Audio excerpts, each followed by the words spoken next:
What's up, everybody? It's your host, Dadbot here, and welcome back to Bloodborne. So, for those of you who have been following in the last episode, we triggered the Blood Moon sequence, and we found that our friend Gilbert, who we've been talking to throughout the game, was adversely affected, and that he finally transformed into a beast. We knew he was kind of sickly all along, but he finally couldn't resist it any longer, and as the blood moon descended, the line between man and beast was blurred, and we had to say goodbye to our friend Gilbert, who we had to put down, unfortunately.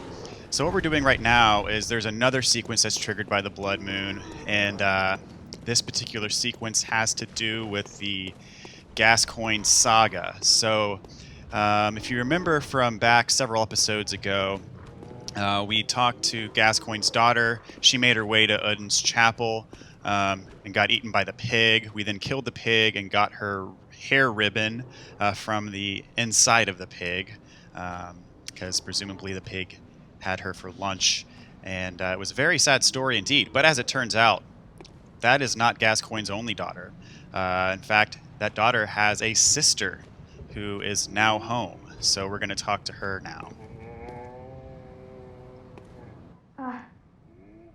You haven't by any chance seen my little sister, have you? I told her to look after the house, but she's run off somewhere. She's still quite small and wears a big white ribbon. Have you seen her out there anywhere? All right, and so this is our opportunity to tell her sister of the grisly fate that was suffered at behest of the pig. So we'll go on and tell her. Oh, how did this happen?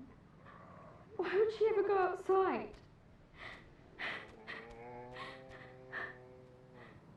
At least I'll have something to remember her by.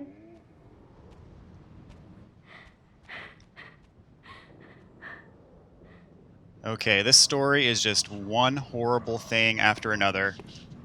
In the wise words of Lando Calrissian, as he once said, this deal keeps getting worse all the time. What a perfect ribbon.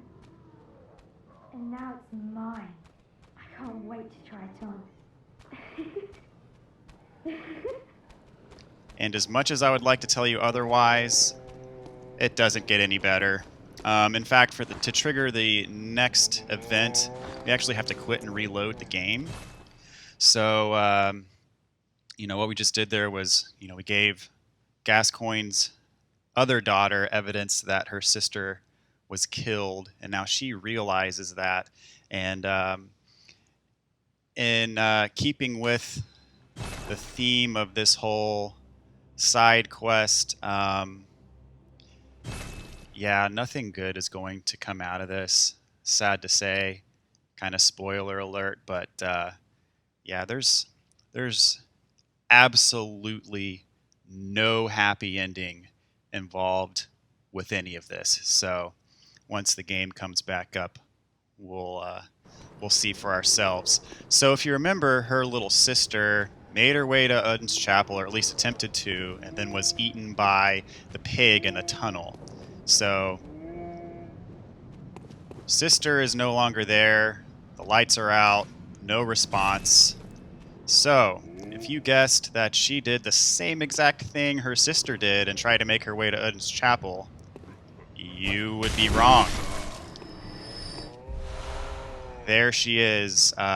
She jumped out of the window up there, jumped off the balcony, and she offed herself there, and not good, but at least we get the white messenger ribbon back. So that is the end of the Gascoigne saga, as depressing as it may be, but it is consistent with pretty much everything we've encountered thus far. There's not really many happy things going on in Yharnam right now, and this story is no exception. So with that being said, I'm just going to use a bold hunter's mark and warp out of here. And I will continue on with the next thing that we're going to accomplish in this episode. If you recall, when we were in the Forbidden Forest, or Forbidden Woods, I keep on messing that up. Sometimes I call it the Lost Woods, thinking I'm in Zelda, which, you know, it actually isn't too far from the Lost Woods given the layout of that place. It's kind of like a maze. But anyway, if you recall, there was a side path that we did not go down, and I told you we were going to need to wait until later before we went down that path. And so right now is later. So essentially what we have to do is after we beat Rom, it triggers another sequence that now allows us to go down that path. I mean, we could go down it before technically. However, we would get a different outcome, and the outcome that we do want, of course, is the one that happens after Rom has been defeated. So now that he's out of the way, we're going to go that direction. I'm just going to run past all these enemies. I don't really care to fight them. I'm going to trigger this trap and see if it kills this guy. I just think that would be funny. Come on, get him. Get him. Oh, that was anticlimactic, but I had to give it a shot. Okay, just going to run by this guy. And then where we want to go is over this direction. And just over this little hill down here. And take a left over here. There we go. So let's see. We've been over here already. We remember this little shack. I think there was some attire up there. And now a couple of these dogs are just going to be roaming around outside of their cages. So we'll have to dispose of them real quick before we head over to where we want to go. So I believe I pointed this out in the Forbidden Woods video, that there's a path down here that we aren't going to go down yet. This is the path that we're now going to proceed down. Actually, I want to equip fire paper. No particular reason other than, for whatever reason, I just like fire paper better than bolt paper, except for the bosses where obviously bolt paper is better than fire paper. But in general, I just like fire paper better. I don't know why. So we got some antidotes over there. I think that's the only item in this little section. So what we're going to do here is there's an item if we drop down. So we're going to drop down here. And this area, much like the Nightmare Frontier, is poisonous. And you'll see these worm enemies down here.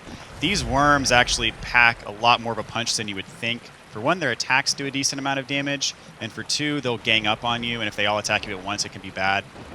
And they're actually very hard to hit because they're so small and so close to the ground that unless you're using like an overhead type attack, they can be a real pain to hit. And of course, since we're taking poison damage, I'm going to go ahead and quit my antidotes just because I want to have them handy because I will need them. So these giants walking around with the bells, they're kind of reminiscent of those guys that threw boulders at us in the Nightmare Frontier.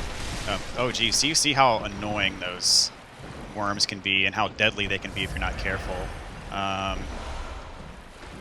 Let's see. So these guys are somewhat reminiscent. They don't throw boulders at you, but they have similar melee attacks, and their melee attacks are extremely powerful. There is kind of a cheesy way you can face them, and I'll show you that way. Or you can just face them straight up if you're braver than me. So what happens if you go over here into this tunnel? I'm going to pop an antidote just to get the poison off. If you go here to this tunnel, they'll follow you. Come on, buddy.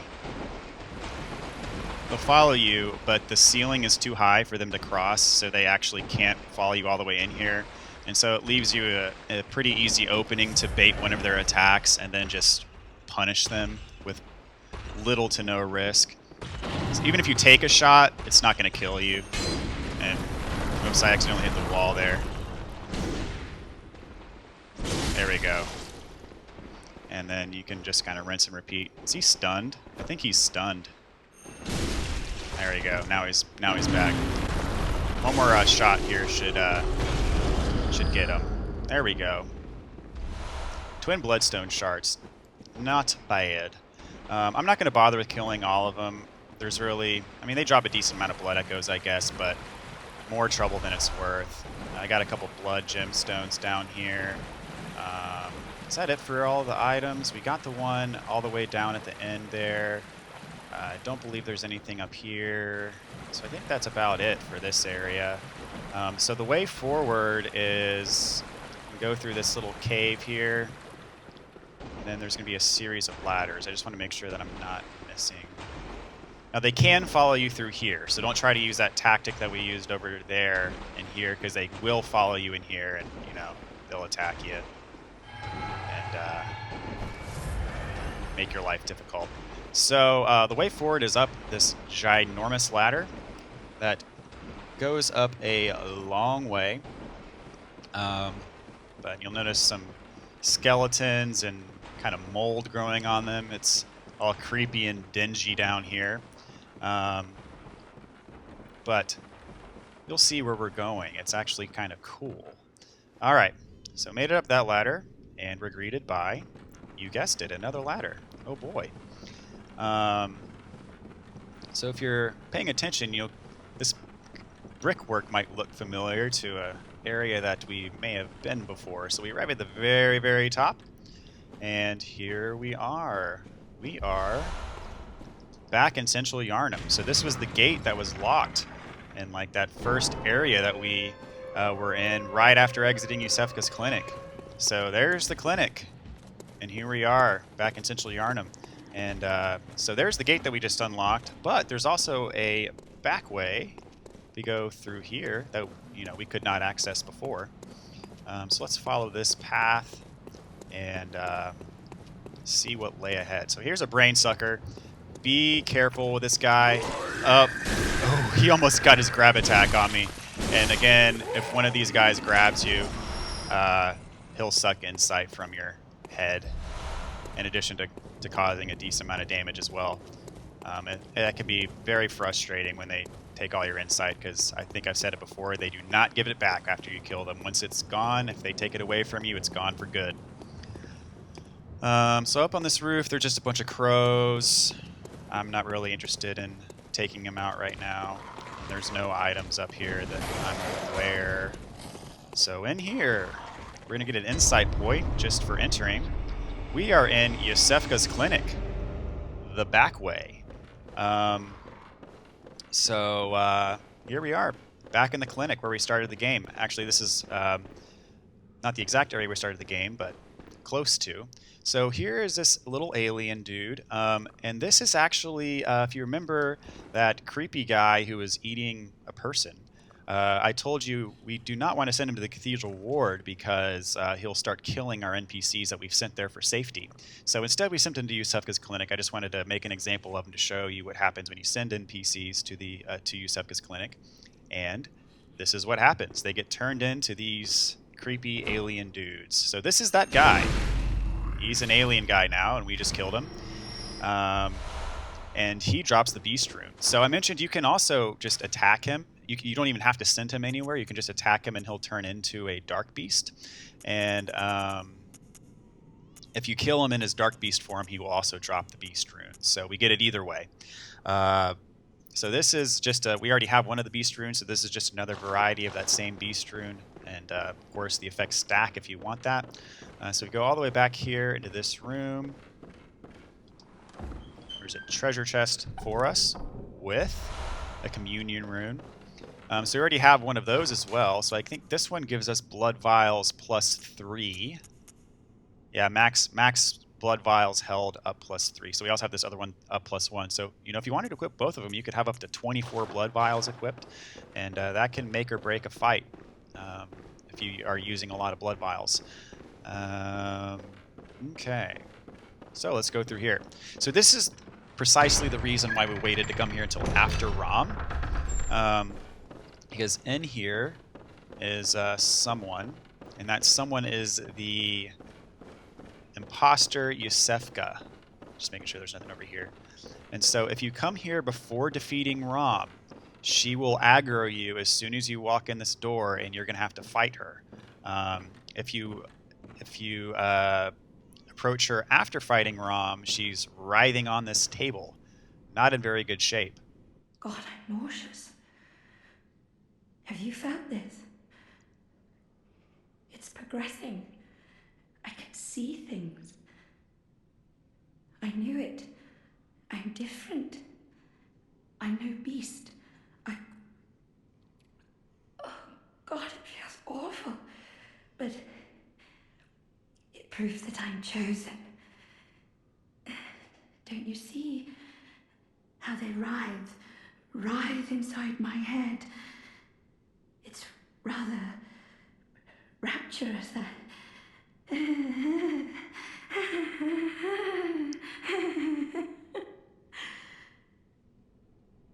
So the blood moon has descended, and many believe that she is now pregnant with the child of a great one, which is why she is in this state of discomfort. So actually, we want to kill her, and here's why.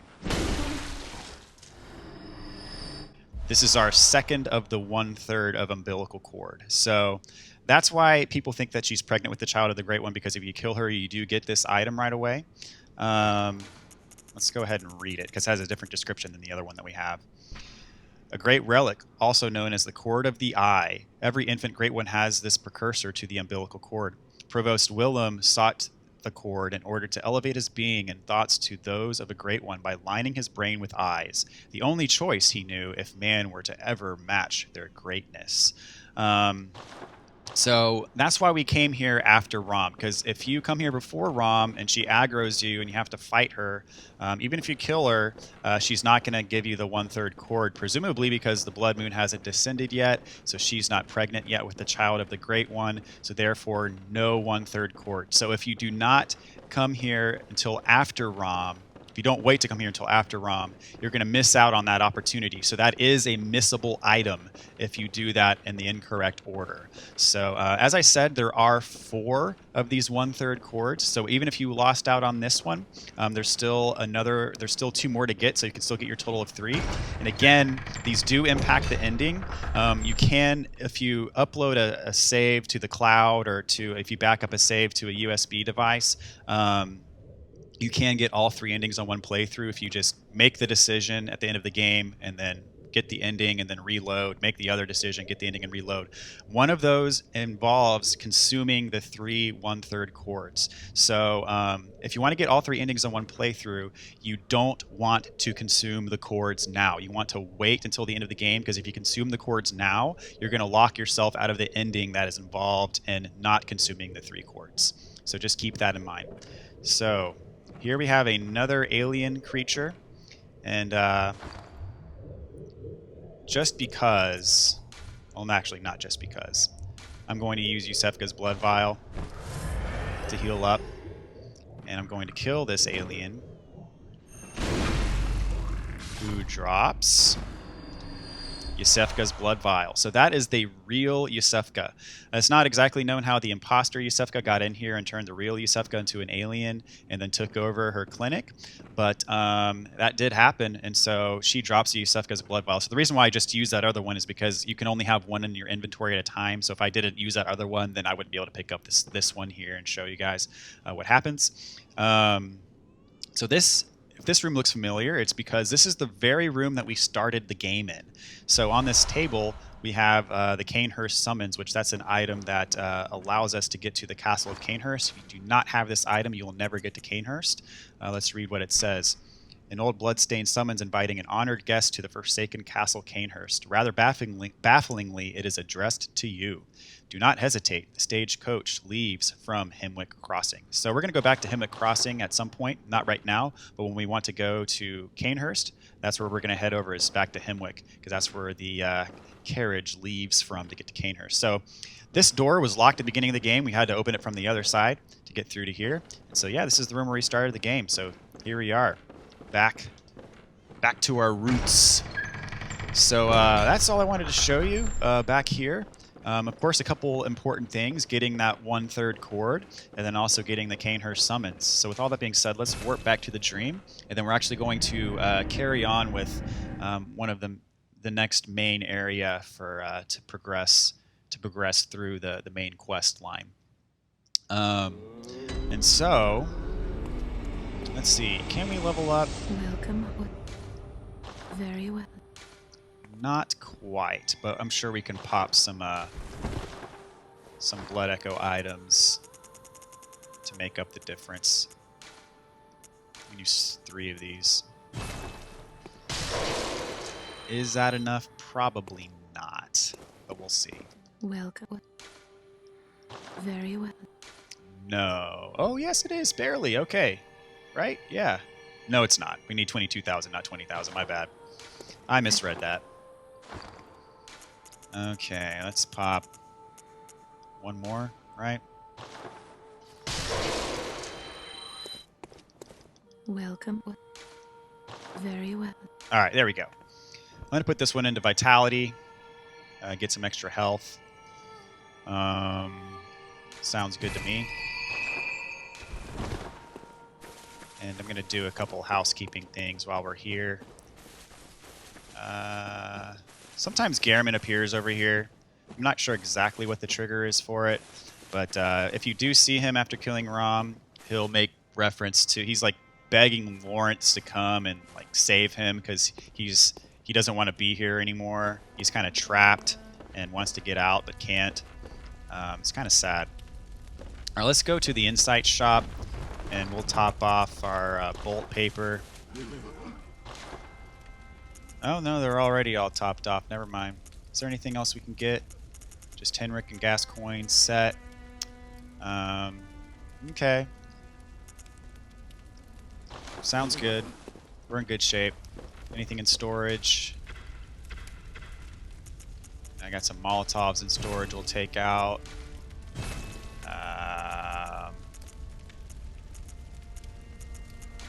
Max out our antidotes. Only got 15 blood vials in storage. Let's see. Can't fortify anything. We can make sure our blood gems are optimized. Because I know we picked up some blood gems. Oh, this one. No.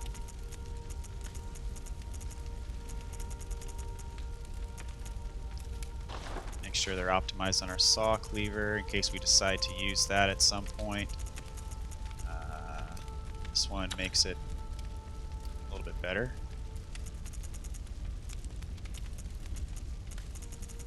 Okay. That's it.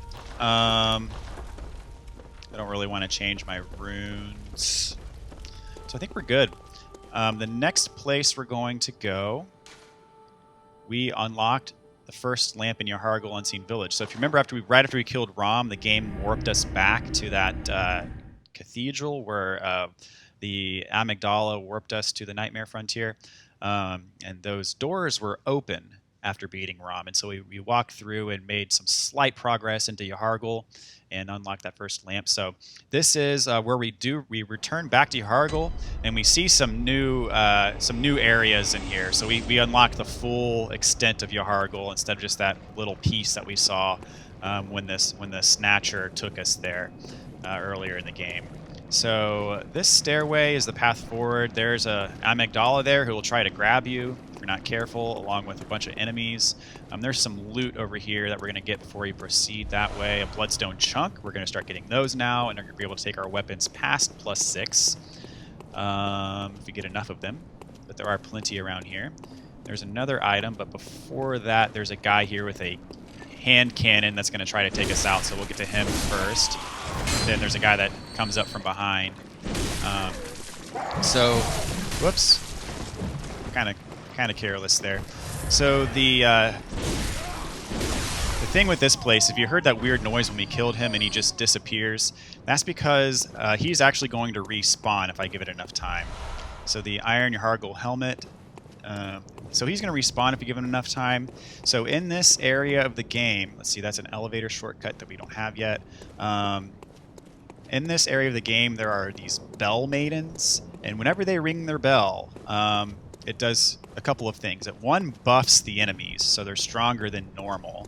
And then two, is it resurrects all the ones that you've killed. So if you want to keep them from resurrecting, you have to kill the bell maiden first. And so these guys are onto us. I actually just run past these, and you hear that bell. So that means that the bell maiden is alive, and unless we kill the bell maiden, none of these people are going to be permanently dead. So there she is up there. So the first thing I'm going to do is kill the bell maiden. And, you know, they will attack. They have a dagger, but they're not very powerful, and you can pretty easily kill them as long as you're aggressive and run right up to them.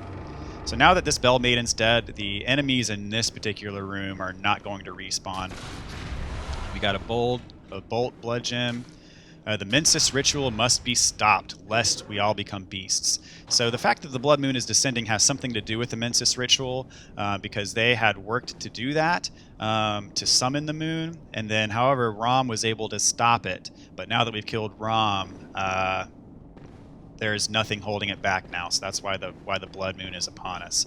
All right, so now that we've killed the Blood Maiden. See, we can one-shot this guy now. He took several shots before, and it didn't make that, you know, loud noise, which means that he's permanently dead now. That is unless we die and respawn. The camera, not... Whoops, didn't mean to do a jump attack. Just wanted to do regular thrust, but oh well. So yeah, we're one-shotting all these guys now with our... Oh, except for that 1 HP with our Ludwigs. Dropped a Molotov cocktail, and I don't care about those guys really, so I'm just gonna proceed. Okay, so, and I will say that Blood Maiden, or that Bell Maiden, just affects that kind of one area. There's several Bell Maidens throughout this level, and so you basically have to kill the one that's local to the area you're dealing with. Otherwise, everybody's gonna respawn. I hear a skull head, but I don't know where he is. So you can actually drop down right here.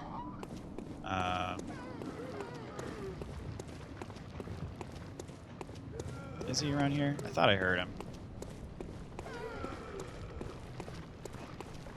There we go. You can drop down right here and get this item. Some more bolt paper. I guess that's not a skull head. I'm just hearing things. Then the next place is, yeah, you got to drop down over here. And beware, there's a lot of enemies. So I'm actually going to do some Molotovs just to get started.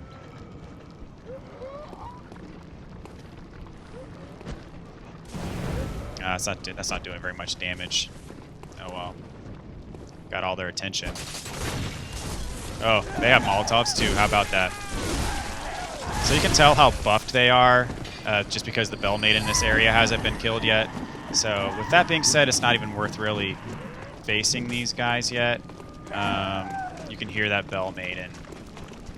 So I'm going to go up the stairs for starters. Go up here. I guess if they're going to follow me, I got to deal with it. Oh. Don't die, don't die, don't die. Don't die, don't die, don't die. Don't die, don't die. This is a bad situation. Whoop. Alright. Come on. I don't know why I'm doing these jump attacks. I don't want to be doing jump attacks right now. There we go. Ah!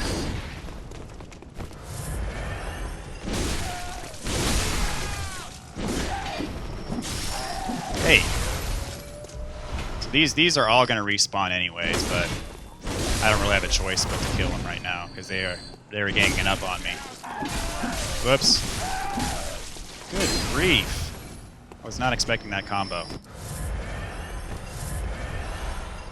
Blood gemstone. Alright. So we're going to work our way back here.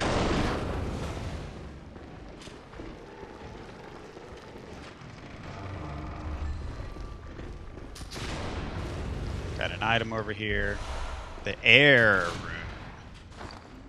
Let's check that out. I don't think we have one of these yet. Oh, yeah, we do. More blood echoes from visceral attacks. Alright, so here's a brick troll. He's going to be buffed because the Bell Maiden is not dead yet, but we'll kill him. Alright. Come here.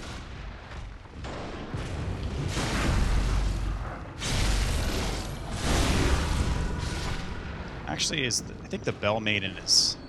Is he dropping anything for me? The Bell Maiden is this way, if I'm not mistaken, yeah. Oh, jeez. A cannon, though.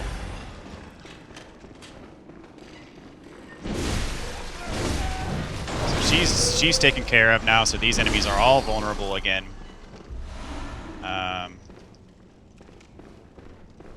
Is he still alive? No. This guy is, though. So, took the buff off and makes him vulnerable to death.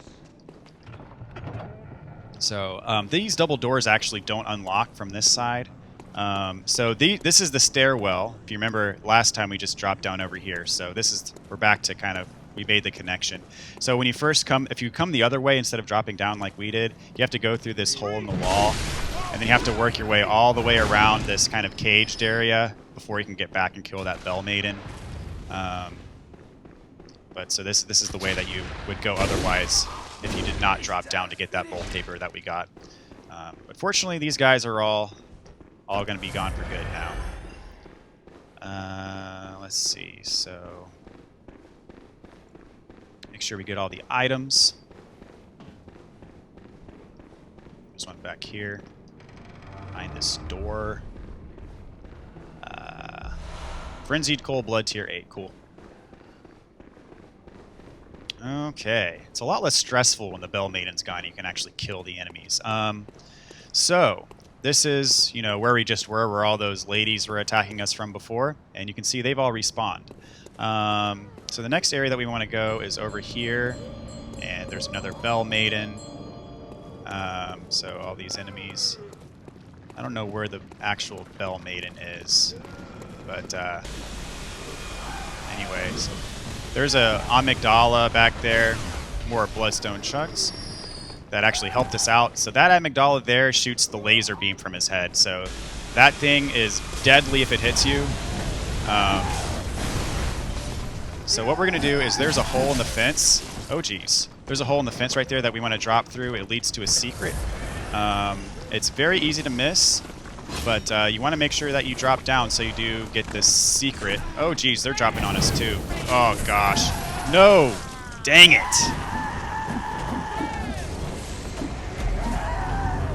Yeah, this area is dangerous, and the respawning enemies, respawning enemies don't help, sadly enough.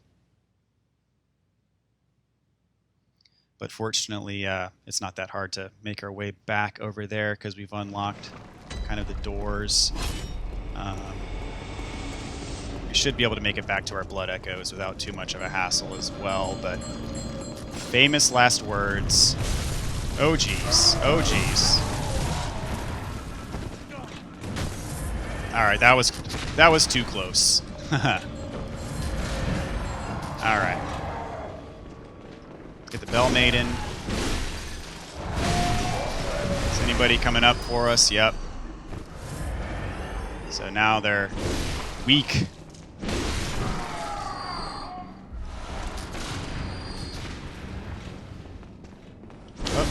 Hello.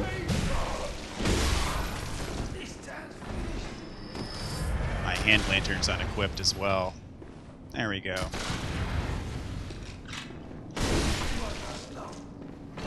Is he a gun person? Yep. Not for long. There we go. Okay. Disaster averted. For now. Okay, so we'll go in here and we'll just kill the Bell Maiden right away.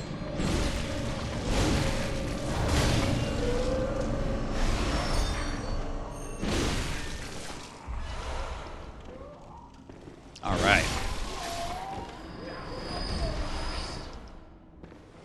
Okay. So now we're back to where we died-ish. So we're just going to go, instead of aggroing all those people that we did before, we're just going to go straight down this hole in the fence, just right here. And there's our bloodstain. Could have been much worse. So right around this corner, there's going to be a brick troll, so watch out for that.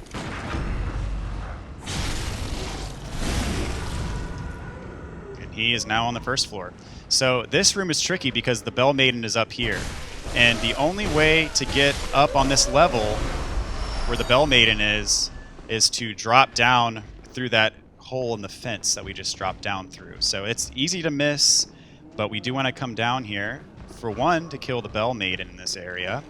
And for two, there is a hole in this wall, which takes us down to this cage where we get the upper Cathedral Key.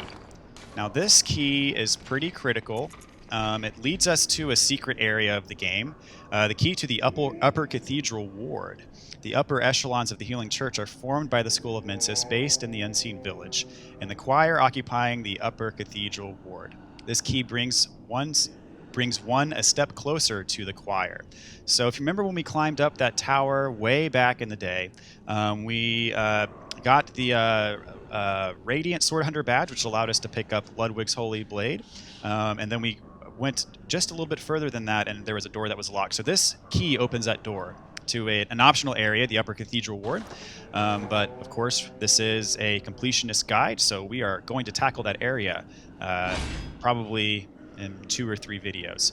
So be careful. Once you leave this cage, there are enemies. Fortunately, we've killed the Bell Maiden, so they are debuffed, and they are susceptible to actually dying. Oh. Guess I was a little early with my timing, but he can't make it through here, I guess. There we go. Got him. Without too much trouble. So here... no, that guy's got a Gatling gun.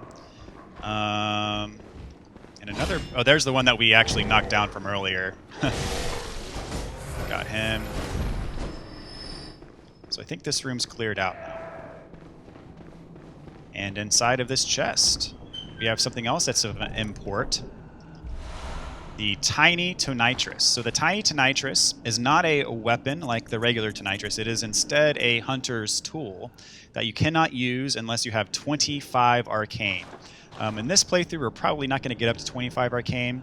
When you use a Tiny Treacherous, it creates a kind of a shock wave that emits from your feet and runs along the floor in a path directly ahead of you, and it does some pretty heavy bolt damage to enemies that are kind of directly in your path.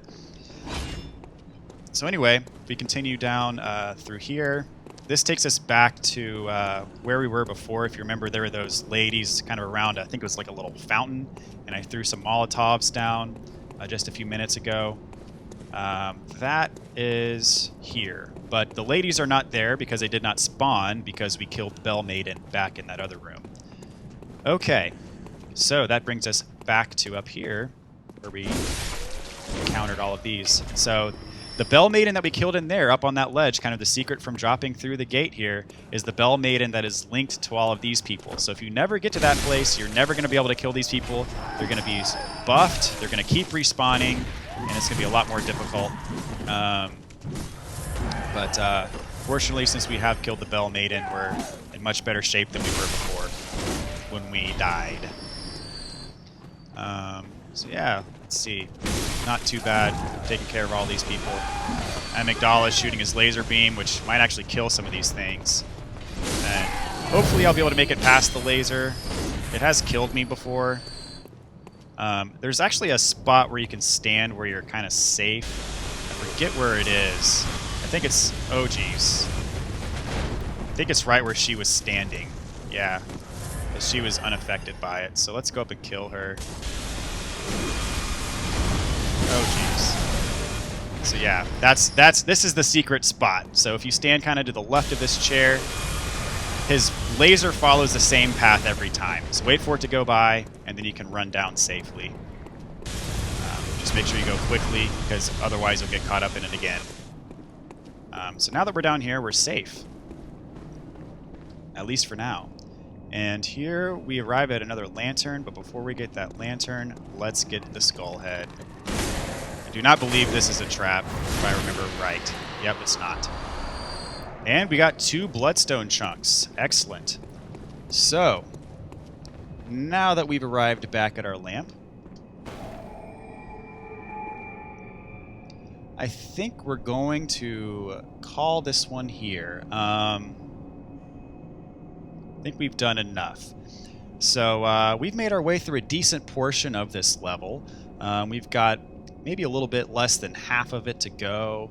And then the next part after this area over here is when it's going to start looking a little bit familiar if you've been following since the beginning of this playthrough. But anyways, I just wanted to take this time to say thank you so much for watching these videos. I've really enjoyed putting together this walkthrough for you guys, so I hope you guys are finding it really valuable, helpful, entertaining, insightful. If you have found value out of this video, please consider joining the squad by subscribing to the channel and leave a like and a comment as well. Let me know what I could be doing better, how I could improve, or some things you'd like to see more of in future videos. Thank you so much, and I can't wait to see you in the next video.